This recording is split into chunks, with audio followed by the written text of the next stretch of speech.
Good morning കൂട്ടുകാരെ, എല്ലാവർക്കും വീഡിയോയിലേക്ക് സ്വാഗതം. എല്ലാവർക്കും നല്ലൊരു ദിവസം ആശംസിച്ചുകൊണ്ട് വീഡിയോയിലേക്ക് പോകാം. കണ്ടില്ലേ, അപ്പോൾ ഇതെന്താ കറിയെന്ന്? ഇത് ചപ്പാത്തിയും മുട്ട റോസ്റ്റും കേട്ടോ. ഇന്നലെ ഇത് തന്നെയായിരുന്നു കേട്ടോ, പക്ഷേ ഇന്നലത്തെ വീഡിയോ ഞാൻ എടുത്തില്ല.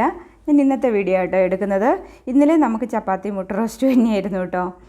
അപ്പം ഇത് മുട്ട റോസ്റ്റും ചപ്പാത്തിയാണേലും ഒരു മടുപ്പില്ലാത്ത കേട്ടോ. ഇപ്പോൾ എല്ലാവർക്കും ഇഷ്ടമൊക്കെ ഉള്ളൊരു സംഭവം കേട്ടോ. അപ്പം മുട്ട അമ്മയാണ് റോസ്റ്റ് ചെയ്യുന്നത്. പിന്നെ അമ്മ പറഞ്ഞു മുട്ടയൊക്കെ അപ്പടി പൊട്ടിപ്പോയി എന്ന് പറഞ്ഞു കേട്ടോ. ഒന്ന് രണ്ട് മുട്ട എല്ലാം ശരിക്കും പൊളിച്ചെടുക്കാൻ പറ്റിയില്ല കേട്ടോ. എന്താണെന്നറിയില്ല, മുട്ട ചില സമയങ്ങളിൽ നല്ലോണം കിട്ടും കേട്ടോ, ചില സമയം മുട്ടയൊക്കെ എന്തെങ്കിലും. അപ്പോൾ ഇന്നലെ വീഡിയോയിൽ തന്നെ എന്നോട് ചോദിച്ചിരിക്കുക മുട്ടയ്ക്ക് എങ്ങനെയാണ് വെള്ളത്തിലിട്ട് കഴിഞ്ഞാൽ ഈ പൊട്ടിപ്പോകാതെ എങ്ങനെ എടുക്കാമെന്ന് കേട്ടോ. പക്ഷേ ഒരു മുട്ട പൂർണ്ണമായിട്ടും പൊട്ടിയിരുന്നു കേട്ടോ. എന്തായാലും കുഴപ്പമില്ല, എന്തായാലും മുട്ട നമ്മൾ പൊട്ടിച്ച് തന്നെയല്ലേ കഴിക്കുള്ളൂ, കളയാൻ പറ്റിയല്ലോ. അപ്പോൾ അതും കൂടി നമ്മുടെ മുട്ട റോസ്റ്റിലേക്ക് ഇട്ടു കേട്ടോ. പക്ഷേ എനിക്ക് മുഴുവൻ പൊട്ടാതെ ഇങ്ങനെ മുട്ട നല്ല ക്യൂട്ടായിട്ട് കിട്ടുന്ന കേട്ടോ എനിക്ക് ഇഷ്ടം മുട്ട റോസ്റ്റിലിട്ട്. അപ്പോൾ ചപ്പാത്തിയൊക്കെ ഒന്ന് വേഗം പരത്തിയെടുത്തു കേട്ടോ. ഈച്ചശല്യം കാരണം കേട്ടോ ഞാനിങ്ങനെ പേപ്പറിട്ട് വേഗം അടച്ചും വെക്കണം കേട്ടോ നമ്മളിട്ട് കഴിഞ്ഞാൽ. അപ്പോൾ ഓൾമോസ്റ്റ് ചപ്പാത്തിയൊക്കെ പരത്തി കഴിഞ്ഞിട്ടുണ്ട് കേട്ടോ. കണ്ടില്ലേ പേപ്പർ, ഒരു പാളി ഞാനിങ്ങനെ മറച്ച് വെക്കും കേട്ടോ. ഇല്ലെങ്കിൽ നമ്മുടെ ഇവിടെ ഭയങ്കര ഈച്ചശല്യമാണ്. അവിടെ ഈ വീടിൻ്റെ മുകളിൽ അവിടെ ഒരു കോഴി ഫാമുണ്ട്. അവിടെ നിന്ന് വരുന്ന ഈച്ചയാണോ എവിടെ നിന്ന് വരുന്നതാണെന്ന് അറിയില്ല കേട്ടോ, നിറച്ച് ഈച്ച വരുന്നുണ്ട്. അപ്പം പിന്നെ ഈ കുപ്പി കണ്ടില്ലേ, ഇതൊന്നും ആരും തെറ്റിദ്ധരിച്ചേക്കല്ലോ കേട്ടോ. ഇതൊന്നും ഒരു ദുരുദ്ദേശത്തോടെ അല്ല കേട്ടോ. നമ്മൾ പാല് മേടിക്കാൻ പോകുന്ന വീട്ടിലെ ചേട്ടൻ എവിടെ നിന്നൊക്കെ എടുത്തുകൊണ്ട് വരുന്ന കുപ്പിയാട്ടോ. ചേട്ടൻ ആരോടൊക്കെയോ മേടിക്കുന്ന കേട്ടോ കുപ്പി. ചേട്ടൻ പറയുന്നുണ്ട് കുപ്പി കിട്ടാനില്ല, പാലെടുക്കാൻ നേരം കിട്ടാനില്ല, അതുകൊണ്ട് ചേട്ടൻ ആരോടൊക്കെ ഇങ്ങനെ ചോദിച്ച് മേടിക്കുന്ന കുപ്പികളാട്ടോ. അതിൽ നമുക്ക് അവർ പാല് തരുന്നുണ്ടെന്ന് മാത്രം കേട്ടോ, നമ്മൾ കൊടുക്കുന്ന കുപ്പിയല്ല കേട്ടോ. അല്ല, ചേട്ടൻ പറയുന്നത് ചേട്ടനും മേടിക്കുന്നതല്ല, ആരോ കൊടുക്കുന്ന കുപ്പിയാണെന്നാട്ടോ പറയുന്നത്. ചേട്ടൻ കുപ്പിക്ക് ഒത്തിരി കുപ്പി വേണം, ചേട്ടൻ ഇങ്ങനെ പാല് വിൽപ്പന നടത്തുന്നതുകൊണ്ടേ. അപ്പോൾ ചേട്ടൻ കിട്ടുന്നിടത്തു നിന്നൊക്കെ മേടിക്കുന്ന കുപ്പിയാട്ടോ. അപ്പോൾ ഈ കുപ്പിയിൽ ആകുമ്പം ചേട്ടൻ എന്തെങ്കിലും എടുക്കാനും അളവ് കൃത്യമാക്കാനും ഒക്കെ എളുപ്പമായിരിക്കും. അതുകൊണ്ടാട്ടോ 500 പാലാണ് നമ്മളിവിടെ ഓരോ ദിവസവും രാവിലെ എടുക്കുന്നത്. അത് നമ്മൾ അവിടെ നിന്ന് മേടിച്ചുകൊണ്ട് വരുവാട്ടോ ചെയ്യുന്നത്. അപ്പം ഞാൻ ആണ് ഇന്ന് ചായ എടുക്കുന്നത്. അപ്പോഴത്തേക്കും മോള് ചപ്പാത്തിയും ചൂടുന്നുണ്ട് കേട്ടോ. രാവിലെ ഭയങ്കര തിരക്ക് പിടിച്ച പണിയാട്ടോ.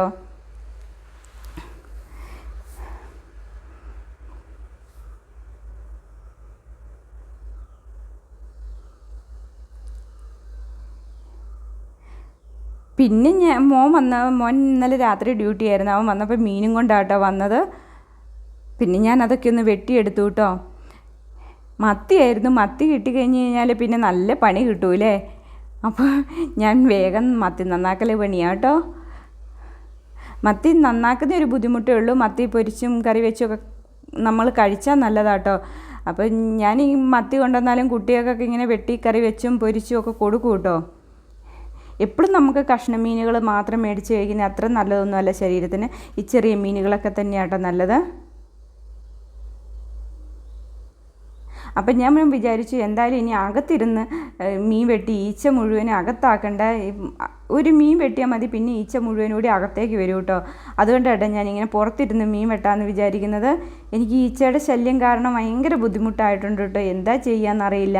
ഈച്ച ഇങ്ങനെ നമ്മൾ എന്തെങ്കിലും ഒരു ഭക്ഷണം ഒന്ന് മൂടി പൊക്കി പോലും നോക്കത്തില്ല, അപ്പോഴത്തേക്കും വന്ന് വേഗം ഇരിക്കുകയാണ് ചെയ്യുന്നത്. അതുകൊണ്ട് ഞങ്ങൾ ഈ തവിയും ഇത് എല്ലാം ഇങ്ങനെ മൂടി വെച്ചാട്ടോ ഉപയോഗിക്കുന്നത്.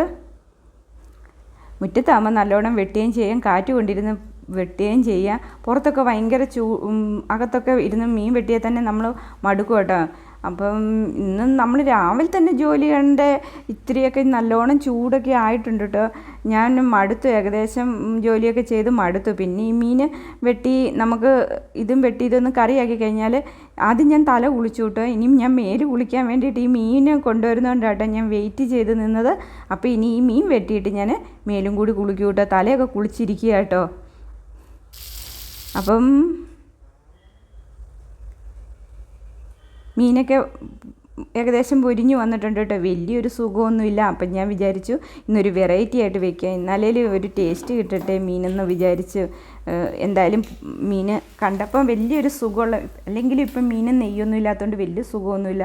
അങ്ങനെ ഞാൻ തേങ്ങ ഇങ്ങനെ ഉലുവ ഇട്ടു, അത് മൂപ്പിച്ച് അതിലേക്ക് ഈ തേങ്ങയും കൂടി ഒന്ന് മെല്ലെ ചൂടാക്കി, ഒരുപാട് വറക്കുന്നൊന്നുമില്ല കേട്ടോ, ഒന്ന് മെല്ലെ ചൂടാക്കി അതിലേക്ക് കുറച്ച് മല്ലിപ്പൊടിയും കുറച്ച് മഞ്ഞൾപ്പൊടിയും കുറച്ച് മുളക് പൊടി ഇങ്ങനെയൊന്ന് വെച്ച് നോക്കൂട്ടോ മീൻ. അത്യാവശ്യം ഒരു ടേസ്റ്റിൽ നമുക്ക് മീൻ കൂട്ടാൻ പറ്റും കേട്ടോ. അതിന് വേണ്ടിയിട്ടാട്ടോ ഞാനിങ്ങനെ കുറച്ച് മല്ലിപ്പൊടി ഇടണേ. എന്നിട്ട് ഇതൊന്ന് നല്ലോണം ചൂടാക്കി എടുക്കണം കേട്ടോ. അപ്പോൾ ഉലുവയിട്ടു, തേങ്ങയിട്ടു, മഞ്ഞൾപ്പൊടി, മല്ലിപ്പൊടി, കുറച്ച് മുളക് പൊടി എല്ലാം ലേശം ഇട്ടാൽ മതി കേട്ടോ. മുളക് പൊടി ആവശ്യത്തിന് എരിവിന് മാത്രം പാകത്തിന് ഇടണം. ബാക്കി ഒത്തിരി കുത്തൽ വേണ്ട, മല്ലിപ്പൊടിയൊന്നും ലേശം ഇട്ട് കൊടുത്താൽ മതിയേ. അപ്പോൾ എന്നിട്ട് ഒന്ന് മെല്ലെ ഈ തീക്കനലിലൊന്ന് നല്ലോണം, ഈ ഗ്യാസിൽ ഒന്ന് നല്ലോണം ചൂടാക്കി എടുക്കുക കേട്ടോ. ഒരുപാട് കരിയരുത് കേട്ടോ. ഈ മുളക് പൊടി മല്ലിപ്പൊടി ഒന്ന് ചൂടാകാൻ പാകത്തിന് മാത്രമേ മൂക്കാവുള്ളൂ കേട്ടോ. കണ്ടില്ലേ, ഈച്ച പറക്കുന്നുണ്ട് കേട്ടോ. ഈ അടുപ്പിൻ്റെ അകത്ത് ചാടാൻ പാകത്തിനാണ് ഈച്ച നടക്കുന്നത്. അടുപ്പേ പോലും ഒരു സാധനം വെക്കത്തില്ല, അതിൽ വരെ വന്നിരിക്കാവോ എന്നാണ് ഈച്ച നോക്കുന്നത്. അപ്പോൾ തേങ്ങ ഇച്ചിരി കഴന്ന തേങ്ങയായിരുന്നു, എന്നാലും ഞാനത് എല്ലാം ഉണങ്ങി ഇരിക്കുന്നതാണ്. ഇപ്പോൾ ഞാൻ ആ ഉണങ്ങിയത് ചിരട്ടയിൽ നിന്ന് കിട്ടിയതൊക്കെ എടുത്തു കേട്ടോ. നമുക്ക് കളയാൻ പറ്റില്ലല്ലോ തേങ്ങയൊന്നും. അപ്പോൾ ഏകദേശം ഇത്രയും മൂത്താൽ മതി കേട്ടോ. അത് വാങ്ങി പിന്നെ ആ ചട്ടിയിലേക്ക് തന്നെ ഞാൻ കടുക് പൊട്ടിച്ച് ഇലിമ്പിപ്പുളിയും ആദ്യം നമ്മുടെ ഇഞ്ചിയും ചെറിയുള്ളിയും അരിഞ്ഞു വെച്ചത് ഒന്ന് മൂപ്പിച്ചെടുത്തു കേട്ടോ. അപ്പം ഇതുപോലെ മീൻ കറി വയ്ക്കുക കേട്ടോ, നിങ്ങളൊന്ന് ട്രൈ ചെയ്ത് നോക്കൂ കേട്ടോ. അപ്പോൾ ഇലിമ്പിപ്പുളി ഇച്ചിരി അമ്മയായിരുന്നു അരിഞ്ഞത്, ലേശം വലുതായി പോയി കേട്ടോ. അപ്പം ഞാൻ പറഞ്ഞു അത് ഇനി നമുക്ക് വേണ്ട, നമുക്ക് ഇച്ചിരി വലിപ്പം വേണം. എന്താണെന്ന് വെച്ച് കഴിഞ്ഞാൽ ഇതിനകത്തൊന്ന് ഇലിമ്പിപ്പുളി പെറുക്കേണ്ടി വരും കേട്ടോ. ചിലപ്പം ഇലിമ്പിപ്പുളി ഇത്ര ചെറുതാക്കിയിട്ട് കഴിഞ്ഞാൽ ചിലപ്പോൾ കുട്ടികൾക്ക് ഇഷ്ടമില്ല, അവരിതിൽ നിന്ന് പെറുക്കൽ നടത്തും. അപ്പോൾ ഇച്ചിരി വലിയ കഷ്ണമാണെങ്കിലും പെറുക്കി മാറ്റി വയ്ക്കാൻ എളുപ്പമുണ്ടല്ലോ എന്ന് വിചാരിച്ച കേട്ടോ ഞാൻ പിന്നെ വലിയ കഷ്ണമാക്കി ഇട്ടത്. അപ്പോൾ അരിഞ്ഞു വെച്ചത് അമ്മ പറഞ്ഞാൽ അച്ചാർ എന്തെങ്കിലും ഇടാമെന്ന് പറഞ്ഞാൽ അതവിടെ മാറ്റി ഇരിപ്പുണ്ട് കേട്ടോ. അങ്ങനെ ഇത് കണ്ടില്ലേ, വലിയ കഷ്ണം ഇട്ട് ഈ ഇലിമ്പിപ്പുളി ഒന്ന് വഴന്ന് വരണം കേട്ടോ. അപ്പോഴത്തേക്കും നമ്മൾ ഉണ്ടാക്കി വെച്ച അരവില്ലേ അതൊന്ന് നമുക്ക് മിക്സിയിൽ അരച്ചെടുക്കാവേ. അപ്പോൾ ഈ കുറച്ച് മീനെ കറി വയ്ക്കുന്നുള്ളൂ കേട്ടോ, കുറച്ച് മീൻ പൊരിക്കാനും എടുത്തു. അപ്പോൾ അത് നമ്മൾ മുറ്റത്തടുപ്പിൽ തന്നെ വെച്ച് അവിടെ തന്നെ വെച്ച് അന്നേരം തന്നെ പൊരിച്ചു കേട്ടോ. മോന് നൈറ്റ് കഴിഞ്ഞ് വന്നതുകൊണ്ട് അവന് ചോറ് മതി എന്ന് പറഞ്ഞു. അവന് ചപ്പാത്തി മുട്ടയും വേണ്ട, ചോറ് മതി എന്ന് പറഞ്ഞു കേട്ടോ. ചോറുണ്ടിട്ട് കിടന്നുറങ്ങാനാട്ടോ. അപ്പം വേഗം അതിനുള്ള പരിപാടിയായിരുന്നു കേട്ടോ. അപ്പോൾ മുറ്റത്തടുപ്പിൽ നമ്മൾ രാവിലെ ഇക്രൂനും ബീറ്റൂനുള്ള ചോറ് രാവിലെ വെച്ചു കേട്ടോ മുറ്റത്തടുപ്പിൽ. അപ്പോൾ അതിൻ്റെ കനലുണ്ടായിരുന്നു, ആ കനലിലേക്ക് നമ്മൾ മീനും പൊരിക്കാൻ വെച്ചു കേട്ടോ. അപ്പോൾ ഇത് കണ്ടില്ലേ, നല്ല ടേസ്റ്റ്. ഈ മീൻ വലിയ ടേസ്റ്റ് ഇല്ലെങ്കിലും നമ്മൾ ഈ അരവും മീനും പുളിയും ഇതൊക്കെ കൂടി ചേരുമ്പോൾ നല്ലൊരു ടേസ്റ്റ് വരുന്നുണ്ട് കേട്ടോ. ഉലുവയും കൂടി ഇട്ടാണല്ലോ ഇത്, നമ്മൾ ആദ്യം ഉലുവയിട്ട് മൂപ്പിച്ചിട്ടാണല്ലോ തേങ്ങയും കൂടി ഇട്ടത്. അപ്പോൾ ആ ഉലുവയുടെയൊക്കെ ഒരു നല്ലൊരു ടേസ്റ്റ് വരുന്നുണ്ട് കേട്ടോ. അതുകൊണ്ട് ഇനി നമ്മൾ ഉലുവാപ്പൊടി വിതറി കൊടുക്കേണ്ട കാര്യമില്ല, ഞാൻ ഇതിനകത്ത് അരച്ചിട്ടുണ്ട് കേട്ടോ. അപ്പോൾ ഇന്നത്തെ ഒരു വെറൈറ്റി മീൻകറി എന്നും ഒരേ ടൈപ്പിൽ നമ്മൾ വെച്ച് മടുക്കുമ്പോൾ നമ്മളിങ്ങനെ ഒന്ന് മാറ്റി പിടിക്കണം കേട്ടോ. അങ്ങനെ അതൊക്കെ ഒന്ന് മൂടി വെച്ചു. നല്ല സ്മെല്ല് വരുന്നുണ്ട്. അപ്പോൾ തന്നെ അറിയാം നമുക്ക് അത്യാവശ്യം നല്ല ഒരു മീൻ ടേസ്റ്റിലും ചാറിനേലും ഒരു അത്യാവശ്യം ടേസ്റ്റ് വേണ്ടേ. അതപ്പോൾ അങ്ങനെ നല്ലൊരു മീൻ കറി ആയിരുന്നു കേട്ടോ.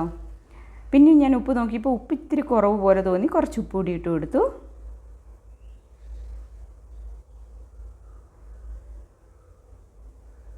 പിന്നെ ഞാൻ ഇന്നലെ ഒരു ടേസ്റ്റ് കറി ചക്കക്കുരുക്കറി വെച്ചിരുന്നു കേട്ടോ. ഉച്ച കഴിഞ്ഞാണ് വെച്ചത്, പക്ഷേ അതിൻ്റെ വീഡിയോസൊന്നും എടുക്കാൻ പറ്റിയില്ല കേട്ടോ. ഇന്നലെ ഞാൻ വീഡിയോ എടുത്തിട്ടേ ഇല്ല, ഒന്നിൻ്റെയും വീഡിയോ എടുത്തില്ല. ഇന്നലെ എനിക്ക് ഇച്ചിരി മടിയായിരുന്നു കേട്ടോ, അതുകൊണ്ട് വീഡിയോ ഒന്നും എടുത്തില്ലേ. അങ്ങനെ മീൻകറിയും ഇവിടെ ഓൾമോസ്റ്റ് റെഡി ആയിട്ടുണ്ട് കേട്ടോ. ഒന്നുകൂടി അടച്ച് വയ്ക്കും, ഒന്നുകൂടി തിളച്ച് ഒന്ന് കുറുകി വരുമ്പോൾ ഒരു നല്ല ടേസ്റ്റ് ഉണ്ടാവും കേട്ടോ. പിന്നെ ഞാൻ പറഞ്ഞില്ലേ, ഞാൻ ഈ കറി അടുപ്പത്തിരുന്നാലും ഗ്യാസ് തുടയ്ക്കലാട്ടോ. എൻ്റെ കൈ വലവട്ടം ഇങ്ങനെ വങ്ങിയിട്ടുണ്ട് കേട്ടോ. ഈ ഗ്യാസ് ഇങ്ങനെ തുടയ്ക്കുന്നതുകൊണ്ട് എനിക്കറിയില്ല, ഞാൻ ഓരോ ജോലി കഴിയുമ്പോഴും അന്നേരം തുടച്ചിടലാണ് എൻ്റെ ഒരു ശീലം കേട്ടോ. പിന്നെ ഞാൻ സുപ്രിയ ചേച്ചിയോട് പറയുന്നത് ഉപ്പും കുപ്പി ഇത് കണ്ടോ മൂലയിൽ തന്നെ എൻ്റെ വലതുഭാഗത്ത് തന്നെ ഇരിപ്പുണ്ട് കേട്ടോ. സുപ്രിയ ചേച്ചി കാണുവാണെങ്കിൽ വിചാരിച്ചോട്ടോ സുപ്രിയ ചേച്ചിയുടെ ടിപ്സ് ആട്ടോ ഇത്. ടിപ്സ് എന്ന് പറഞ്ഞു കഴിഞ്ഞാൽ റെമഡി ആട്ടോ, ഹോം റെമഡീസിൽ പെടുന്ന ആട്ടോ. നമ്മളിങ്ങനെ വാസ്തുപ്രകാരം അതാട്ടോ ഉപ്പ് ഭാഗം വലതുഭാഗത്ത് വയ്ക്കണം എന്ന് പറഞ്ഞ് എൻ്റെ ഉപ്പ് ഞാനതാ വലതുഭാഗത്ത് തന്നെ വെച്ചു കേട്ടോ. പിന്നെ ഇതിൽ ഞാൻ വേർത്തിട്ടുണ്ട് കേട്ടോ കൂട്ടുകാരെ. ഇനി എനിക്ക് കുളി തന്നെ രക്ഷയുള്ളൂ. അതിന് കുളിച്ച് കഴിഞ്ഞ് വേണം ബ്രേക്ക്ഫാസ്റ്റ് കഴിക്കാൻ. അപ്പോൾ ഇവിടെയൊക്കെ ക്ലീൻ ആക്കാനുണ്ടെന്ന് ഞാൻ സിങ്കും ഭിത്തിപ്പുറവും ഒക്കെ കഴുകി കേട്ടോ. ടോപ്പ് കൗണ്ടർ ഒക്കെ നല്ലോണം ഉരച്ച് കഴുകി കേട്ടോ. അതൊന്നും പിന്നെ ഫുള്ളൊന്നും വീഡിയോ എടുത്തില്ല. ഞാൻ ആ മുകളിലൊക്കെ ഉരച്ച് നല്ലോണം കഴുകി, സിങ്കും കഴുകി, അങ്ങനെ കുറേ ജോലികളുണ്ടായിരുന്നു കേട്ടോ ഇവിടെ. മീൻ വെട്ടുന്ന വീഡിയോ ഇട്ട് ഇനി സിങ്ക് കൂടി എല്ലാം കൂടി വീഡിയോയിലും തന്നെ ഉൾപ്പെടുത്താനും പറ്റില്ലല്ലോ. പിന്നെ നോക്കിയപ്പോൾ ഉണ്ട് ഈ ചൂടത്തിരുന്ന് ഇന്നലത്തെ ലേശം ചോറേ ഉള്ളൂ കേട്ടോ, കുറച്ച് ചോറേ. ഇന്നലെ വൈകിട്ട് നമ്മൾ കുക്കറിൽ വെച്ച ചോറാട്ടോ. അതിത്തിരി വലിച്ചിരിക്കുന്നു, എന്തോ പോലെ ഒരു സ്മെല്ല് പോലെ തോന്നും കേട്ടോ. അപ്പോൾ കളയാൻ പറ്റില്ലല്ലോ. ഇനി ഇക്രൂനും ബീറ്റുവിനാണെങ്കിലും ഇത് കൂട്ടി കൊടുക്കാം. അതിന് വേണ്ടിയിട്ട് ഞാൻ അതൊന്ന് കഴുകി വാരി അതും ഒന്ന് അടുപ്പത്ത് വെച്ചു കേട്ടോ. ഇവിടുത്തെ ഇക്രൂവും ബീറ്റുവിന് എന്താണെന്ന് വെച്ച് കഴിഞ്ഞാൽ മനുഷ്യർ പിന്നെ ഇച്ചിരി മണമുള്ളതോ വളിച്ചത് എന്തെങ്കിലും ഒരു സ്മെല്ലോ ഇച്ചിരി എന്തെങ്കിലും ഉണ്ടെങ്കിൽ അത് കഴിക്കും. പക്ഷേ ഇക്രൂവും ബീറ്റും തൊടൂല കേട്ടോ. അവർക്ക് ഫ്രഷ് ചോറ് അന്നേരം വെച്ച ഹോട്ടലിൽ നിന്ന് കൊണ്ടുവരുന്ന പോലത്തെ ചോറും അതിനുള്ള കറികളും വിഭവങ്ങളും ഉണ്ടെങ്കിൽ മാത്രമേ ചോറുണ്ണുള്ളൂ കേട്ടോ. ഇല്ലെങ്കിൽ പിണങ്ങി കിടപ്പാട്ടോ. പിന്നെ രാവിലെ ബ്രേക്ക്ഫാസ്റ്റിന് ചായ ഇല്ലേ നമ്മളെടുക്കുന്നത്, ആ ചായ കൊടുത്തില്ലെങ്കിൽ അന്നത്തെ ദിവസം മുഴുവനും ഭക്ഷണം കഴിക്കില്ല. രാവിലെ തന്നെ ചായയും കൊടുക്കണം, ചപ്പാത്തിയും കൊടുക്കണം. അപ്പം നമ്മളുണ്ടാക്കുന്ന പോലെ തന്നെ അവർക്കും ഉണ്ടാക്കണം കേട്ടോ. പിന്നെ ഞാൻ ചോറിന് വെള്ളം വെച്ചു. എല്ലാ പണിയും കഴിഞ്ഞാൽ ഞാൻ ചോറിന് വെള്ളം വെച്ചത്. പിന്നെ ഈ കുപ്പിയിലിരിക്കുന്ന ഇതില്ലേ ഞാൻ അത് തുടച്ചത് നിങ്ങൾ കണ്ടില്ലേ, അത് ഞാൻ ഈ ഈച്ച വരികയില്ല കേട്ടോ. ഈ ഒരു ടിപ്സ് നിങ്ങളൊന്ന് ചെയ്ത് നോക്കൂട്ടോ. അതിനകത്ത് കുറച്ച് ഫിനോയിൽ ഒഴിച്ചിട്ട് അവിടെയൊക്കെ ഒന്ന് തുടയ്ക്കാൻ വെച്ചേക്കും. അപ്പോൾ അതിൻ്റെ സ്മെല്ലുണ്ടെങ്കിൽ ഈച്ച വരികയില്ല കേട്ടോ. അപ്പോൾ അതിങ്ങനെ കുപ്പിയിൽ ഇടയ്ക്കിടയ്ക്ക് കലക്കി വയ്ക്കും. എന്നിട്ട് തുടച്ച് എല്ലായിടം ക്ലീനാക്കി കഴിയുമ്പോൾ അതൊരു തുണി മുക്കി ഞാൻ അതും ഒന്ന് തുടച്ചിടും കേട്ടോ. അപ്പോൾ ഈച്ചയുടെ ശല്യത്തിന് കുറച്ചൊരു കുറവുണ്ട് കേട്ടോ.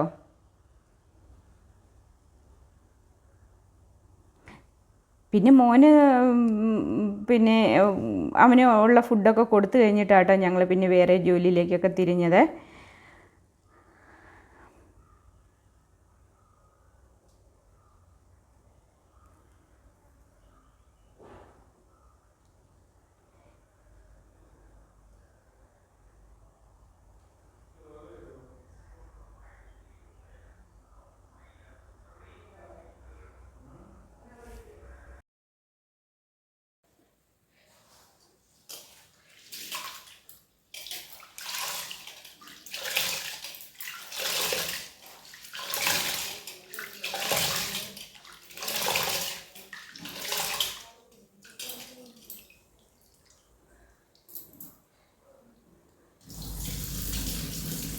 അപ്പോൾ അരിയൊക്കെ നല്ലോണം കഴുകിയെടുത്തിട്ടുണ്ട് കേട്ടോ.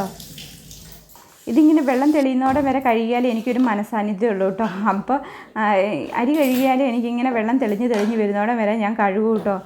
പിന്നെ അരി കഴുകുന്നതിൻ്റെ ഇടയ്ക്കും വെള്ളം ചാടി അന്നേരം എനിക്ക് തുടയ്ക്കുകയും ചെയ്യണം. എന്താണെന്നറിയില്ല, എനിക്കിങ്ങനെ ഒരു മനോരോഗം എന്തോ ആണെന്ന് തോന്നുന്നു കേട്ടോ.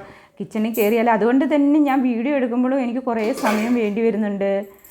പിന്നെ ചില സമയങ്ങളിൽ ഈ ക്ലീനിങ് കാരണം എന്താ സംഭവിക്കുന്നതെന്ന് ചോദിച്ചു കഴിഞ്ഞാൽ എനിക്ക് ഒരുപാട് സമയങ്ങൾ വേണ്ടി വരുന്നുണ്ട്.